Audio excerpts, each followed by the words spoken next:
ये वीडियो हम काफ़ी किसान भाइयों के रिक्वेस्ट पे बना रहे हैं कि उनका ये कहना था कि मिक्सिंग क्रॉपिंग कैसे की जाए और कौन कौन सी फसल को एक साथ लगाया जाए। नमस्कार किसान मित्रों, मैं डॉक्टर दुर्गा प्रसाद आपके अपने YouTube channel doctor Durga agriculture tips में आपका स्वागत है। आज हम लोग इस वीडियो में बात करेंगे मिक्सिंग क्रॉपिंग के बारे में, मिक्सिंग वेजिटेबल फार्मिंग के बारे में, सब्जियों की मिश्रित खेती कैसे की जाए और उनकी खेती में आप किस फसल को एक साथ में लगा सकते हैं और कौन कौन सी सावधानियां रखी जाती हैं। तो इस वीडियो में हम संपूर्ण जानकारी लेंगे।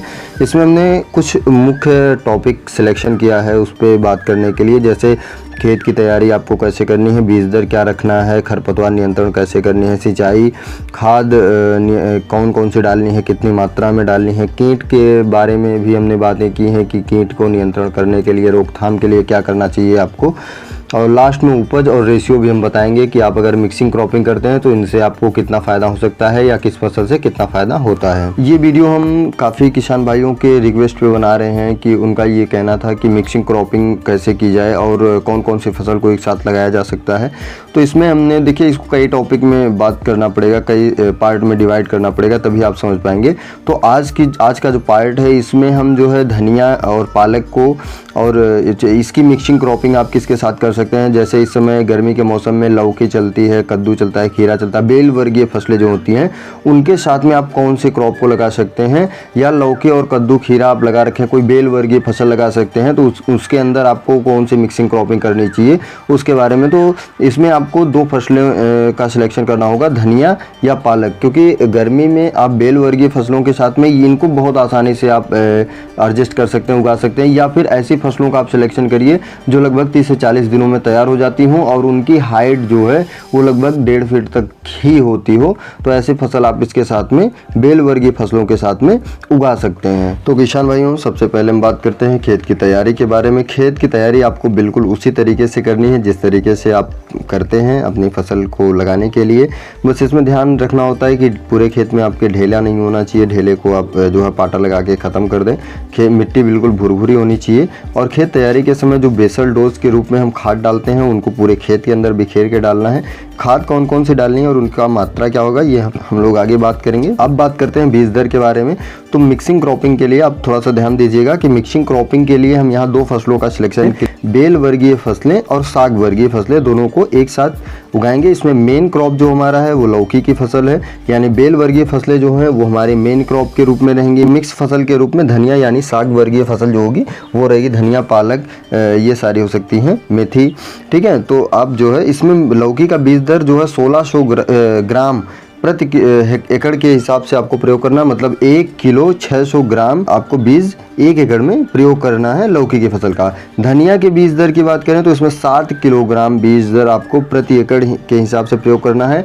जैसे अगर आप धनिया के अलावा जो है पालक की बीज दर की बात करें तो पालक का बीज जो नॉर्मली लगता है आपको उससे 1 एकड़ में लगभग 1 किलोग्राम कम कर देना है। बस इतना ही करना है। आप चाहे जो फसल का सिलेक्शन करें इसमें यही करना। मुख्य फसल का बीज हमको नहीं कम करना है, मिक्सिंग क्रॉपिंग के रूप में जो फसल लेंगे उसका बीज दर हमको कम करना है। खरपतवार नियंत्रण की बात करें तो किसान भाइयों, मिक्सिंग क्रॉपिंग में खरपतवार बाद में नियंत्रण करने के लिए कोई दवा आप प्रयोग नहीं कर सकते हैं, समस्याएं हो जाती हैं, क्योंकि बेल वर्गीय फसल अलग तरीके से वर्क करती है और साग वर्गीय फसल जो है वो अलग तरीके से वर्क करती है। तो इसमें आपको खरपतवार नियंत्रण की सबसे अच्छी दवा के रूप में अगर कोई काम करेगा तो वो पेंडामेंथालिन है, जो बुआई के समय वर्क करता है। ये सबसे बढ़िया इसमें काम करता है। इससे आप लगभग 40 दिनों तक आपकी फसल जो होती है वो खरपतवार से मुक्त रहती है और इतने में आपकी एक मिक्सिंग क्रॉपिंग के रूप में जो धनिया या साग वर्गीय है वो निकल जाती है फसल। उसके बाद आप निराई गुड़ाई बड़े आराम से करवा ले जाते हैं, इसमें कोई समस्या वाली बात नहीं है। तो इसमें पेंडामेंथालिन का जो प्रयोग करना है इसको थोड़ा सावधानी से आप समझ लीजिएगा।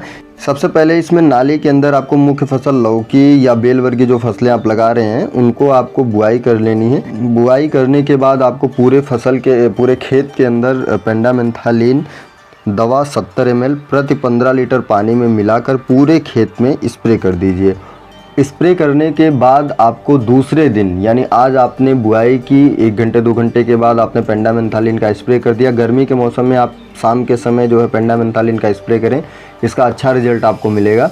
और दूसरे दिन हमको क्या करना है कि जो बीच में गैप होते हैं वहाँ पे पानी लगा के, जहाँ हमको धनिया की बुआई करनी है वहाँ पानी लगा के आप धनिया की बुआई या साग वर्गीय जो फसलें आप बुआई कर रहे हैं, जो उनकी विधि हो बुआई की, वो भी हम आगे आपको बताएंगे कौन सी विधि से इसमें मिक्सिंग क्रॉपिंग आपको लेनी है।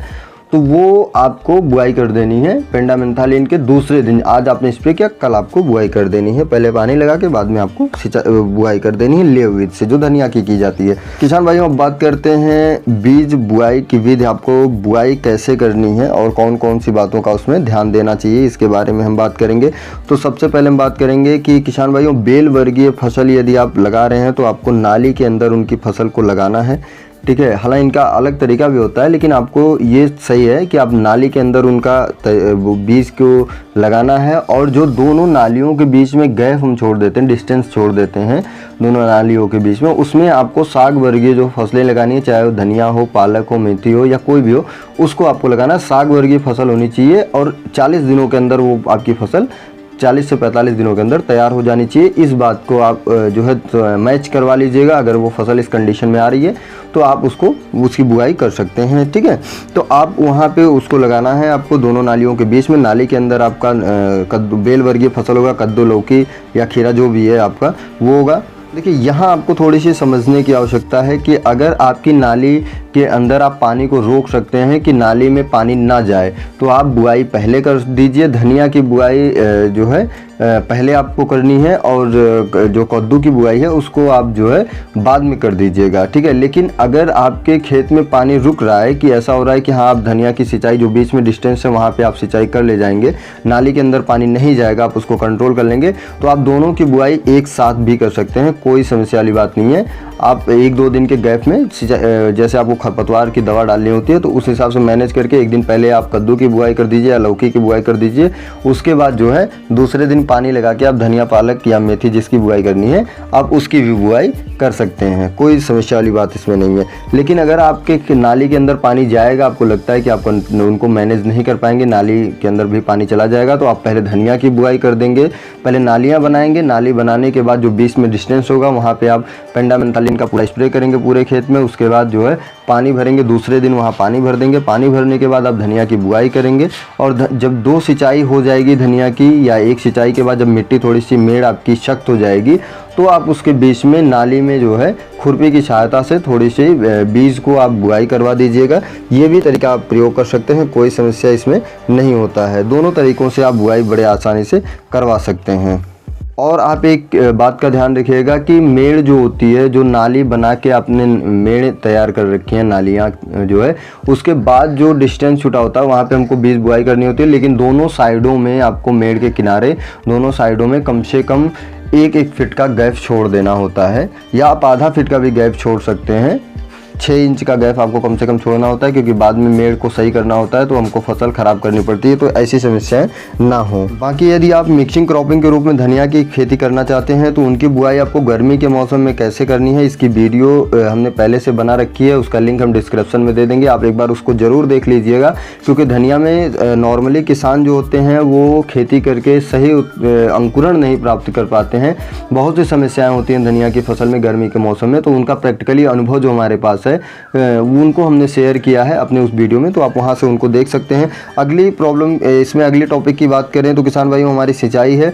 इसमें आपको सिंचाई करनी है। धनिया की फसल जो है वो जब तक अंकुरण ना हो जाए, लेव विधि से आपने बुआई कर रखी है, तो जब तक अंकुरण ना हो जाए तब से 2 से 3 दिनों के अंतराल पर हल्की हल्की सिंचाई उनका करते रहना है। और आपको नाली के अंदर पानी जाने से रोकना है। यदि आपने बुआई कर दी है उसके अंदर, तो नाली के अंदर यानी लौकी जो हमारी बेल वर्गीय फसलें हैं उनकी सिंचाई आपको तब करनी है लगभग जब उसके अंदर, पौधे के अंदर 4 से 5 पत्तियां हो जाएं, चाहे लौकी हो, कद्दू हो, जब 4 से 5 पत्तियां हो जाएं तो उसके बाद आपको वहां पे सिंचाई करने की आवश्यकता होती है। उससे पहले आप धनिया के अंदर सिंचाई, हल्की सिंचाई करते रहिएगा, नाली में आप पानी जाने से रोकिएगा। क्योंकि इसमें क्या होता है कि अगर अंकुरण नहीं हुए हैं बीज, तो वो सड़ने का चांस उनका बढ़ जाता है। बार बार पानी देने से, अंकुरण से पहले बार बार पानी मिलेगा तो बीज सड़ सकते हैं, अंकुरण में प्रॉब्लम आ जाएगी। यदि अंकुरण हो गए हैं तो जब पानी नाली के अंदर जाता है तो मिट्टियाँ पौधे के ऊपर चढ़ जाती हैं, उससे भी पौधे मरने लगते हैं। तो इनसे बचने के लिए जब तक 4 से 5 पत्तियाँ ना हो जाए तब तक आप सिंचाई ना करें, उसके अंदर धनिया में सिंचाई करते रहें। अब बात करते हैं खाद और उर्वरक के बारे में। तो किसान भाइयों, यदि आप मिश्रित खेती कर रहे हैं, मिक्सिंग क्रॉपिंग कर रहे हैं, तो इसमें आपको सिंगल सुपर फास्फेट 100 किलोग्राम प्रति एकड़ और यूरिया 30 किलोग्राम प्रति एकड़, एमओपी यानी म्यूरेट ऑफ पोटास आपको 30 किलोग्राम प्रति एकड़, और इसी के साथ में ह्यूमिक एसिड 3.5 किलोग्राम दानेदार फॉर्म में जो आती है उसको लेना है और 1 एकड़ में खेत में डालना है। ये बेसल डोज के रूप में आपको प्रयोग करना है किसान भाइयों। इसमें आप चाहें तो यूरिया को काट सकते हैं, यूरिया ना डालें, लेकिन एमओपी और सिंगल सुपर फास्फेट ये दोनों जो है बेसल डोज के रूप में पड़नी चाहिए, क्योंकि गर्मी का फसल है और गर्मी में एमओपी यानी म्यूरेट ऑफ पोटास का बहुत वर्क होता है गर्मी से फसल को बचाने के लिए। किसान भाइयों, हमारी अगली टॉपिक है कीट व रोग की रोकथाम कैसे करें। इसके लिए क्या, चूँकि गर्मी में इसकी समस्या बहुत ज़्यादा हो जाती है और तमाम प्रकार के कीड़े जो होते हैं वो हमारी फसल को नुकसान पहुंचाने लगते हैं, जिनसे बाद में रोग की समस्या बढ़ जाती है और फसल हमारी काफ़ी परेशान हो जाते हैं, हम लोग परेशान हो जाते हैं किसान भाई। तो इसके लिए आपको क्या करना होता है कि जब पौधे में आपके 3 से 4 पत्तियां हो जाएं, उसके बाद से आपको स्प्रे उस पर करते रहना है। और पहला स्प्रे तो आपको इमिडाक्लोप्रिड 17.8% SL, ये 15 लीटर पानी में 12 ml दवा डालनी है और कॉपर ऑक्सीक्लोराइड इसी के साथ में मिला लेना है आपको 30 ग्राम प्रति 15 लीटर पानी में, दोनों दवाइयों को मिलाकर स्प्रे कर दीजिए। आपको मिलाना इमिडाक्लोप्रिड को जो है 12 ml और कॉपर ऑक्सीक्लोराइड को 30 ml, दोनों दवाइयों को मिलाकर 15 लीटर पानी में स्प्रे कर दीजिए, ठीक है। यदि इसके बाद आपकी फसल में पत्ती खाने वाले कीटों की समस्या हो रही है तो आपको इसमें साइपरमेथेन प्लस क्लोरोपारीफास 12 ml और 15 लीटर पानी में मिलाकर इसको स्प्रे कर दीजिए। आपकी फसल से ये पत्ती खाने वाले कीटों की भी समस्या समाप्त हो जाएगी। लेकिन जब पत्ती खाने वाले कीट के लिए आप दवा डालें तो आप जैसे मान लीजिए आप शाम के समय दवा डाल रहे हैं या दोपहर में ये दवा डाल रहे हैं तो तुरंत आप सिंचाई कर दीजिए। इससे और अच्छा बेनिफिट आपको मिलेगा, क्योंकि कीट जब पौधे से नीचे उतरते हैं तो वो पानी की वजह से मर जाते हैं। ऐसी समस्याएं जो है इनसे जल्दी निपटा जा सकता है। उपज की बात करें तो किसान भाइयों, लौकी की फसल से आपको लगभग 80 कुंटल प्रति एकड़ उत्पादन मिल जाता है। वहीं मिक्सिंग क्रॉपिंग के रूप में हमने धनिया ले रखी है तो उससे हमको 1 एकड़ खेत में यदि आप मिक्सिंग क्रॉपिंग कर रखे हैं तो लगभग 40 कुंटल प्रति एकड़ उत्पादन आपको धनिया की फसल से मिल जाता है। ये हरी पत्ती मिलती है, दाना नहीं मिलता है, ठीक है। तो अब बात करते हैं इसकी रेशियो की। तो किसान भाइयों, इसमें अनुमानित लागत लगभग आपका 40,000 रुपये आ जाता है 1 एकड़ खेती करने में। ये अनुमानित है, कम या अधिक हो सकता है आपका। अब यहाँ लौकी की फसल यदि आपकी 20 रुपये प्रति किलो के हिसाब से भी जाती है तो आपका 1,60,000 रुपये इसी से हो जाता है। और मिक्सिंग क्रॉपिंग के रूप में धनिया ले रखी है जिसका उत्पादन 40 कुंटल मिला है हमको, तो वो अगर 30 रुपये किलो जाता है तो ये हम मिनिमम रेट बता रहे हैं। गर्मी में धनिया का रेट काफ़ी हाई होता है, तो आपको इससे 1,20,000 रुपये धनिया से आपका इनकम हो जाता है। टोटली आपका इनकम 2,80,000 रुपये प्रति एकड़ खेत से मिक्सिंग क्रॉपिंग करने से होता है, जिसमें आप 40,000 रुपये लागत निकाल दीजिए तो आपका 2,80,000 रुपये प्रॉफिट आ जाता है मिक्सिंग क्रॉपिंग से। इसमें आप जो है कई बार मिक्सिंग क्रॉपिंग कर सकते हैं। इसका पूरा हम डिटेल आपको धीरे धीरे प्रोवाइड करवाते रहेंगे। इसमें देखिए क्या होता है कि अभी ये स्टार्टिंग का है कि आप जब बुआई कर रहे हैं उस समय आपको कौन सी मिक्सिंग क्रॉपिंग लेनी है। बाद में होता है कि आप जैसे मान लीजिए आपकी कद्दू की फसल चल रही है, वो 1 महीने के है, टूटना स्टार्ट हो गया, फल उत्पादन होना स्टार्ट हो गया है, उस समय आपको कौन सी क्रॉप मिक्सिंग करनी चाहिए उसमें, तो उसके बारे में भी हम आगे आपको अलग से आपको चाहिए वीडियो तो आप हमको जो है कमेंट करिए, हम उसके ऊपर वीडियो बनाएंगे। गन्ने की फार्मिंग आप कर रहे हैं उसमें आप कौन कौन सी क्रॉप मिक्स कर सकते हैं जो गन्ने की फसल उत्पादन मतलब उगे वो 1 से 1.5 फीट 4 फीट की हो जाए, उससे पहले आप जो है उससे उसकी सारी लागत निकाल लें। तो इसके लिए आपको क्या करना चाहिए वो सारी चीज़ें हम आपको धीरे धीरे प्रोवाइड करवाते रहेंगे। बस आप हमें जो है सपोर्ट करिए। आज की वीडियो में बस इतना ही, मिलते हैं अगली वीडियो में जिसमें हम खेती संबंधित कुछ नई जानकारियाँ देंगे आपको। तो आशा करते हैं ये वीडियो आपको पसंद आई होगी। प्लीज़ लाइक, सब्सक्राइब और शेयर करना ना भूलिएगा। धन्यवाद। जय जवान, जय किसान।